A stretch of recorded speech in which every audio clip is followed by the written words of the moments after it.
The Lord is my shepherd, I shall not want. He maketh me to lie down in green pastures. He leadeth me beside the still waters. He restoreth my soul.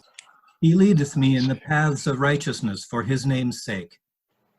Yea, though I walk through the valley of the shadow of death, I will fear no evil, for thou art with me. Thy rod and thy staff, they comfort me.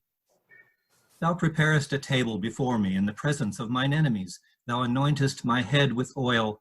My cup runneth over. Surely goodness and mercy shall follow me all the days of my life, and I will dwell in the house of the Lord forever.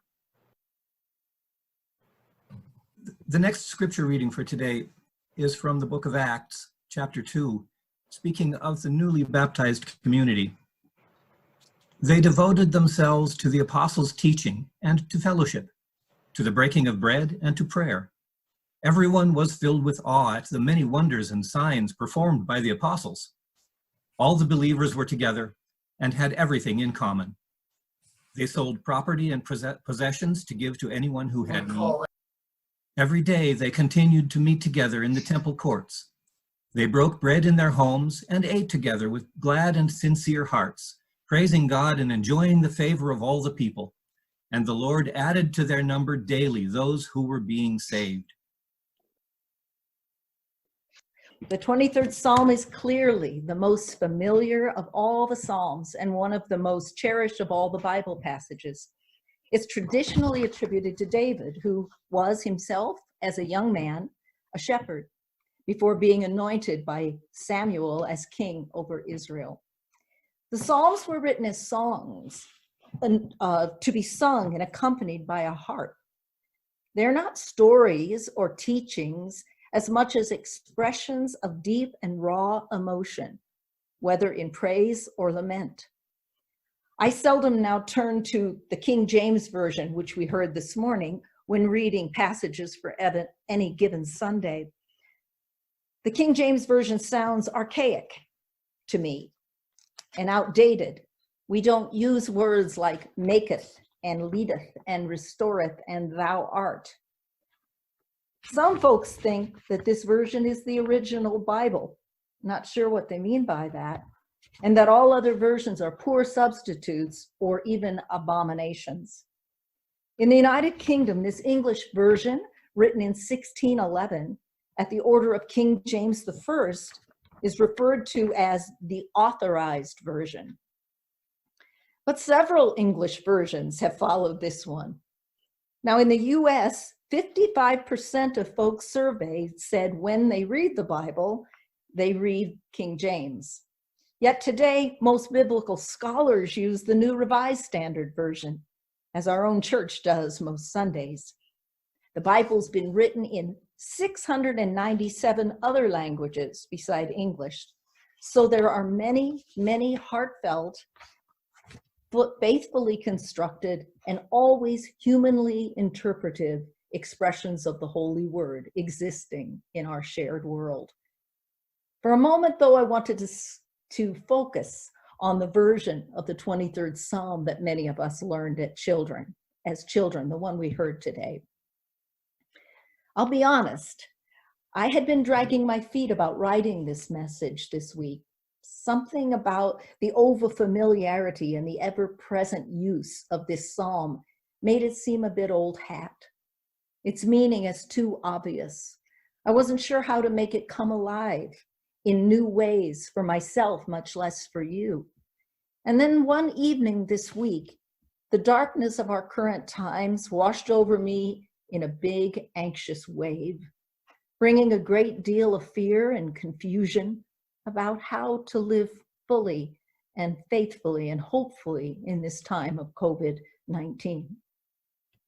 And I began reciting the psalm in Old English. The Lord is my shepherd, I shall not want. He maketh me to lie down in green pastures. He leadeth me beside still waters. He restoreth my soul.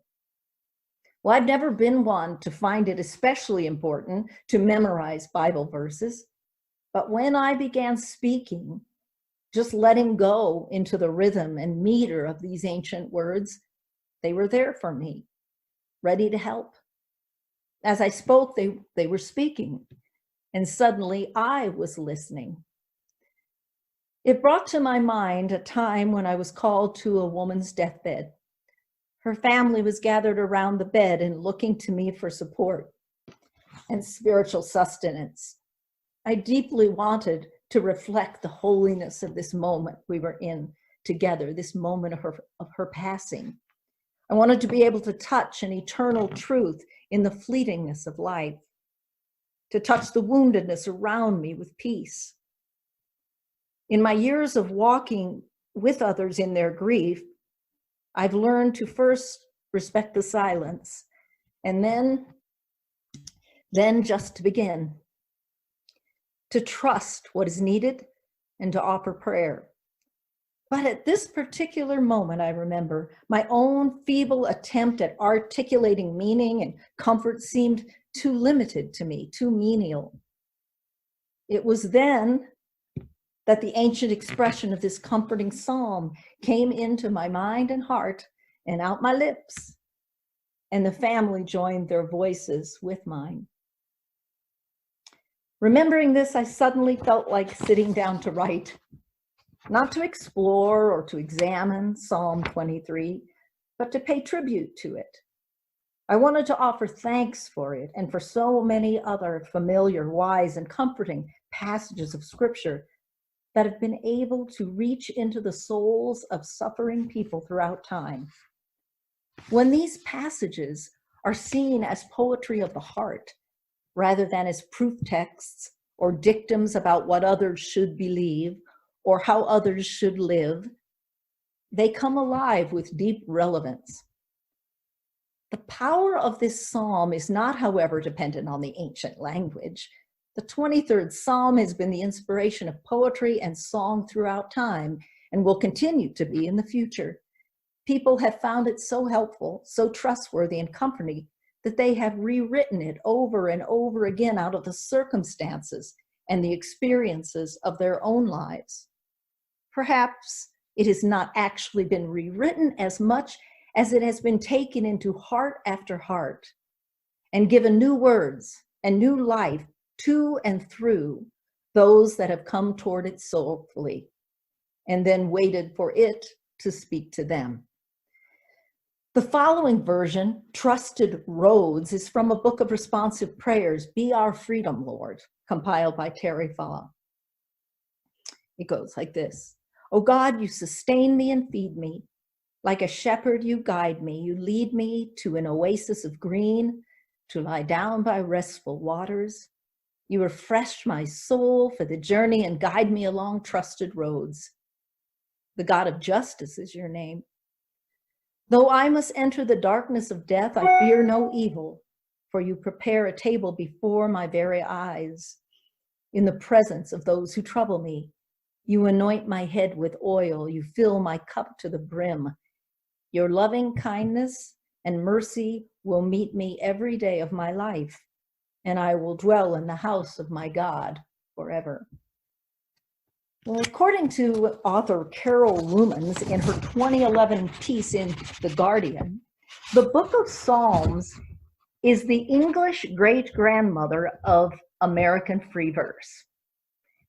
In other words, it has influenced people like Walt Whitman, Stephen Crane, Herman Melville, Carl Sandburg, Ezra Pound, and T.S. Eliot. In the mid-16th century, Thomas Sternhold wrote his inspired lyrics, expressing his intimate and unique expression of the psalm in My Shepherd is the Living God, which was later put to music by Isaac Watts. We're lucky. Jason and Kathy Hine will sing this for us at the close of the service.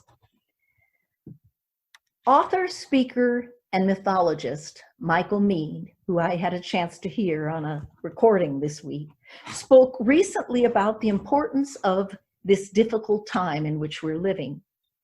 He emphasized the necessity of moving from ego to soul and what the soul needs to learn through this crisis in order to transform the world. One of his most memorable lines for me was this: each of us can go only as far as we can go, and then the unseen comes toward us. When we slow down to approach things soulfully, the unseen will come to our aid. What a wonderful promise. We will be inspired.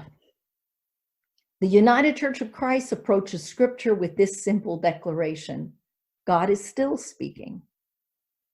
The ancient Psalms will never be abandoned, for they hold eternal truth about human emotion, but they will be transformed over and over again into what the soul needs in these times and in times to come. As we go forward, we must shed the old forms that have been built on egotism. But we can't just proceed with new ideas and plans. They must emerge from what the soul is seeking to teach us. Mead says that we each have a bigger self deep inside that can bring healing if we recognize it and understand that it knows better than we do where we go from here. So we must listen and wait and go through these necessary ordeals. We cannot return to normal as what we have known is already breaking apart. We must seek the inner light inside the darkness now. Soul is here with a purpose to bring us closer to our purpose in life. And as Mead says, we will come through this crisis either as smaller persons or as a greater soul. In the years of the 20th century, when English poet and playwright, and some say, as I've been reading this week, mystic D.H. Lawrence sought to express what it felt like for his soul to be at peace, he imagined not sheep, but a cat peacefully at rest before a glowing hearth. I thought of many of you when I read that. Many of you have your cats at prominent places in your home. Lawrence understood that the divine energy we call God is also the essence of each of us, of our very being. As he was dying of tuberculosis at the age of 44, he was inspired by the 23rd Psalm's sense of peace and mystical union with God. He imagined this peace as a sense of home, existing in the dwelling of a living God, and he wrote the poem Pax. So I'll just read that for you. All that matters is to be at one with you, the living God, to be a creature in your house, O God of life, like a cat asleep on a chair, at peace, in peace, at home in the house of the living, sleeping on the hearth and yawning before the fire, sleeping on the hearth of the living world, yawning at home before the fire of life, feeling the presence of you, the living God, like a great reassurance, a deep calm in the heart, a presence, as of a master, a mistress sitting on the board in their own and greater being in the house of life. So finally, our second scripture passage for the day comes from the book of Acts.